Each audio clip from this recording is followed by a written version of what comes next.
Hey, g'day folks, Oz here. Now that I've owned a Meteor 650 for about 3 months, I figure it's time for my initial thoughts on this bike. But before that, disclaimer time. These are just my thoughts and are related to my needs and riding. I'm not going through all the specs. You can get them yourself by going to the Royal Enfield website. It's all there except for one, but more on that later. I have no association with Royal Enfield except that I own one. So join me after the intro.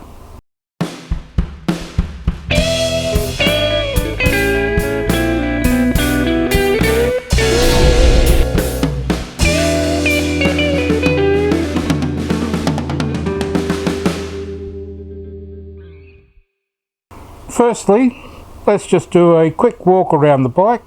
The Supermeteor 650 Celestial in blue. So check this out. The parallel twin engine is a little beauty. It's all I need to cruise around the tablelands. It won't break land speed records, but it is fun.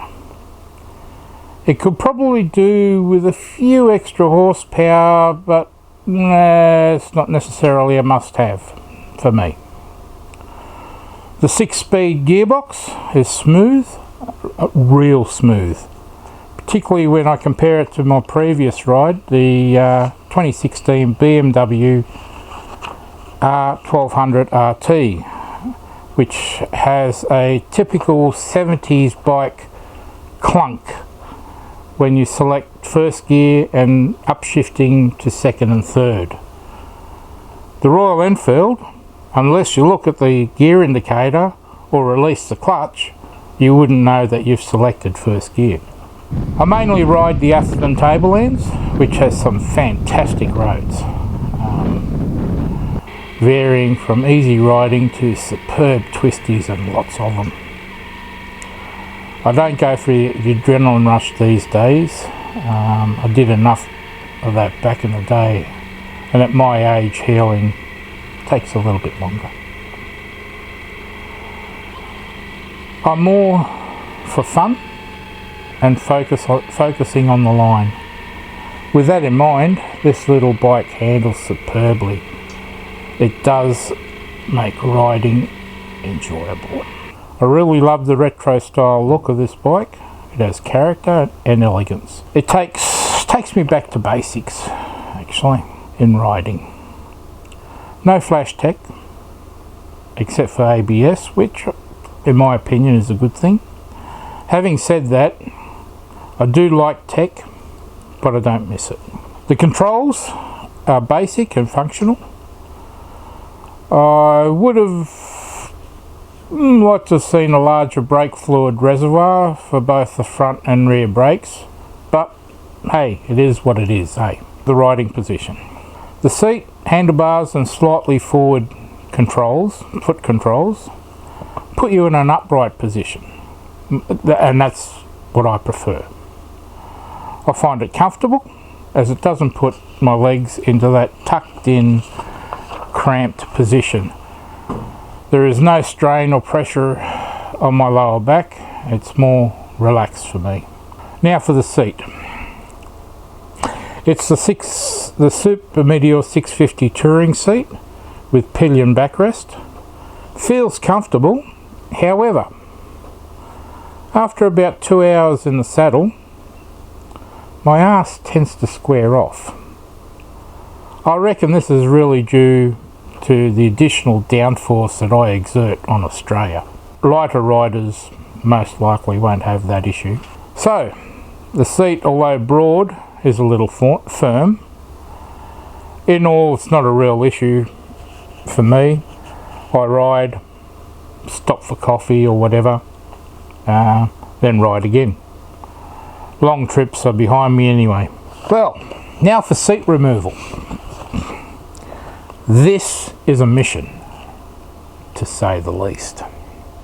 Firstly, the pillion backrest must be removed. There are 4 bolts, 2 on each side, they've got to be taken out and the pad actually lifted up out of the way. Then there's that reach from behind to get to the seat bolt.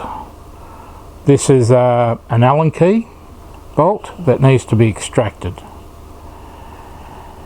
And if there's a rack installed, as I have, it's a super mission. Fitting the seat involves several bolt drops while trying to push down the seat and find that magical hole at the same time. I tell you, it could be made easier if Royal Enfield tapered the end of the bolt to a point. That would help align the bolt more readily when you're pushing down that seat and getting that bolt in. I think a little more thought is needed there by Royal Enfield. Fuel capacity.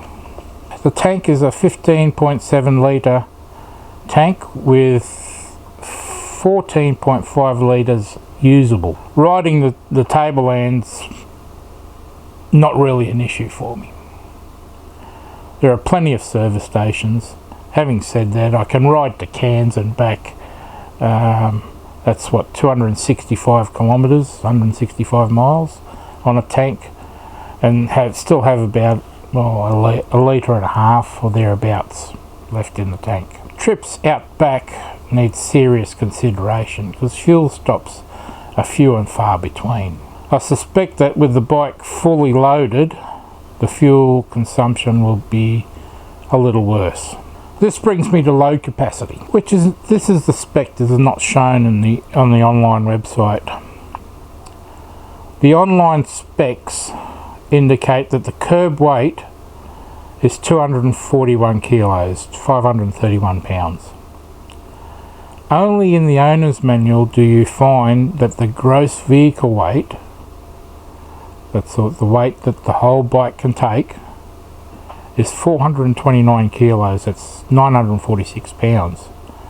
Therefore, the load capacity is 188 kilos, 415 pounds. So basically, when you're my weight, there needs to be some serious consideration to gear loading and weight, and that's crucial if you're going to go for long hauls. The tripper. Well, I didn't realise this at first, but for my needs the tripper's superfluous. It's really just another clock showing the same time as the clock that's in the instrument cluster. Oh, there's a nice little picture of an open face helmet that pops up when you first turn on the ignition. I mount my phone on the bars and use Bluetooth connectivity to my helmet for directions if I need it. I tell you, I would have much preferred a tachometer in its place. Royal Enfield should really make that as an option, just saying. Lighting, the front headlights are LED. I can't really say much about it because I don't ride at night.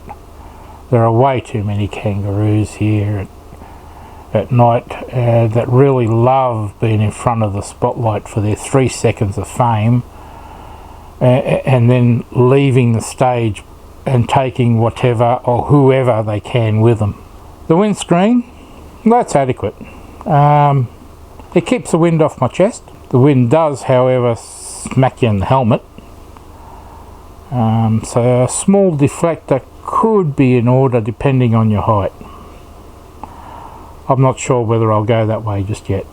I prefer the wind being kept off my chest, and I like it that way. There is a little vent at the bottom of the screen which allows just enough air through to help cool you down, like give you a bit of a breeze. Braking is adequate on this bike. I do find that I use the back brake along with the front brake that's required. The old 70-30 rule applies here. My previous rides with the dual front brake discs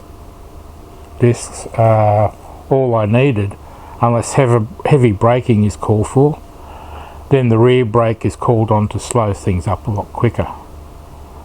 Having said that, the BMW's braking system automatically applied some braking to the rear brake when you grab the front brake lever anyway. So there you have it. That's my overview and thoughts on this great little bike.